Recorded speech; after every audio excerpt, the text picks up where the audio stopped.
Have you ever wondered why the founder of the Nobel Prize, one of humanity's most prestigious honors, was once labeled the Merchant of Death?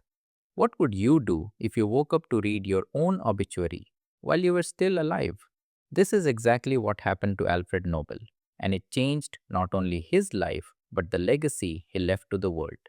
Every year, some of the brightest minds and most compassionate hearts are honored with one of humanity's highest distinctions, the Nobel Prize. But have you ever wondered how this world renowned award came to be? Why does it exist? Or how it has evolved into the global symbol of excellence that it is today? Today, I will tell you the gripping story of Alfred Nobel, the man behind the Nobel Prizes, and the headline that made him rethink how he'd be remembered.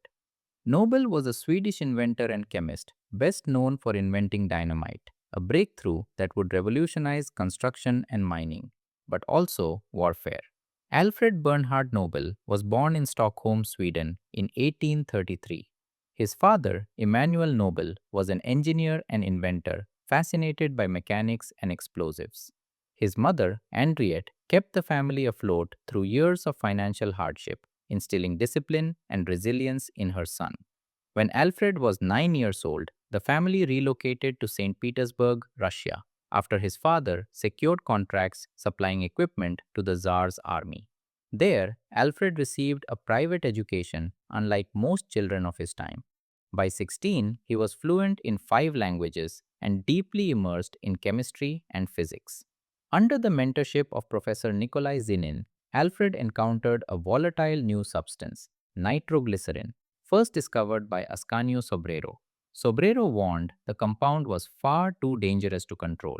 But Alfred Nobel saw not danger, he saw possibility. Returning to Sweden, Nobel became obsessed with one goal, taming nitroglycerin. Then tragedy struck. In 1864, a massive explosion ripped through his laboratory, killing 5 people, including his younger brother Emil. The blast devastated the Nobel family and shocked Sweden. Many would have abandoned the research. Alfred Nobel did the opposite. Through relentless experimentation, he discovered that mixing nitroglycerin with an absorbent clay called kieselguhr produced a stable, moldable compound, safe to transport yet devastatingly powerful when detonated. He named it dynamite from the Greek word dynamis, meaning power. The invention transformed the modern world. Mines dug deeper, mountains fell, railroads expanded. Nobel became one of Europe's wealthiest industrialists, holding over 350 patents and operating factories in more than 20 countries. But dynamite did not stay confined to construction sites. Dynamite was a double edged sword. On one hand, it helped build tunnels, roads, and railways. On the other, it became a tool of war and destruction. Nobel hoped powerful weapons would deter nations from going to war, a miscalculation that weighed heavily on him as conflicts raged on. The turning point came in 1888.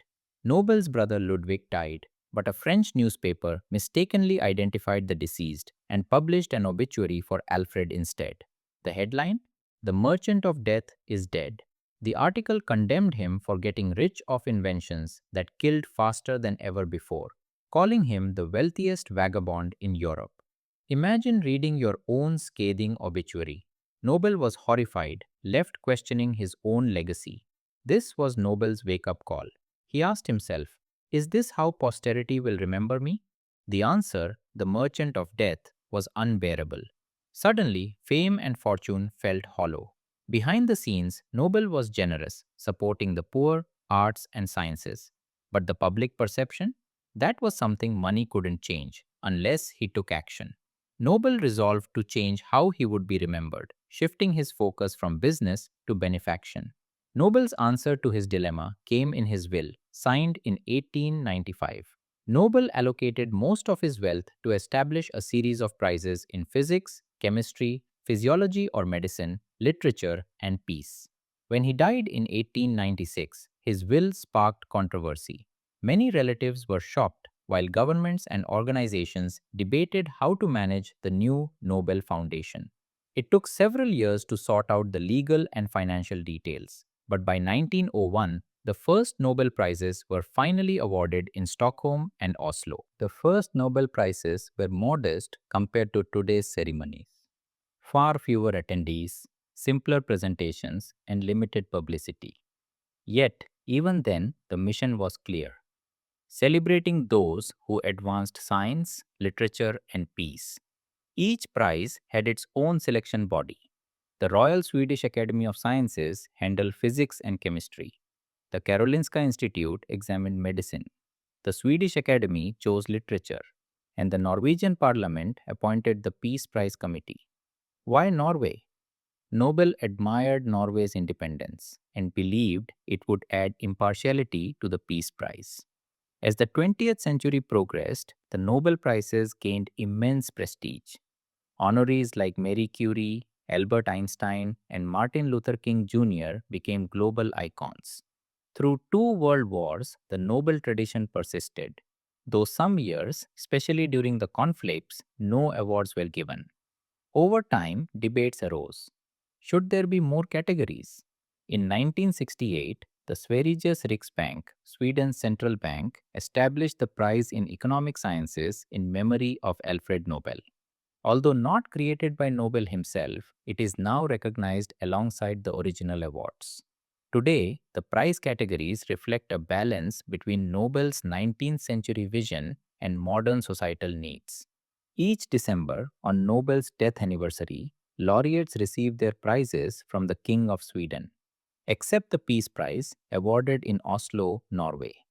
Every award includes a medal, a diploma, and a substantial cash prize funded by returns from Nobel's original endowment. But more than the money, it represents a lifelong recognition of human achievement and contribution. From discovering the secrets of DNA to advocating for human rights, Nobel laureates embody the very best of the human spirit: curiosity, courage, and compassion. Like any global institution, the Nobel Prize hasn't escaped criticism. Some question its choices, gender imbalance, and limited inclusivity. Others argue for new categories, like environmental science or technology, to better reflect the challenges of our time. Despite this, the Nobel Prize remains one of the most respected honors on earth, inspiring innovation and humanitarian progress. Nobel's story teaches us the power of reflection and reinvention. One mistaken obituary gave him a glimpse into a world where he would be known only for death, and it drove him to spend his final years shaping a legacy of hope and discovery. What do you think? Was Nobel's invention a curse or a gift to humanity? Let us know in the comments. And if you enjoyed this story, don't forget to like, share, and subscribe for more fascinating tales from history.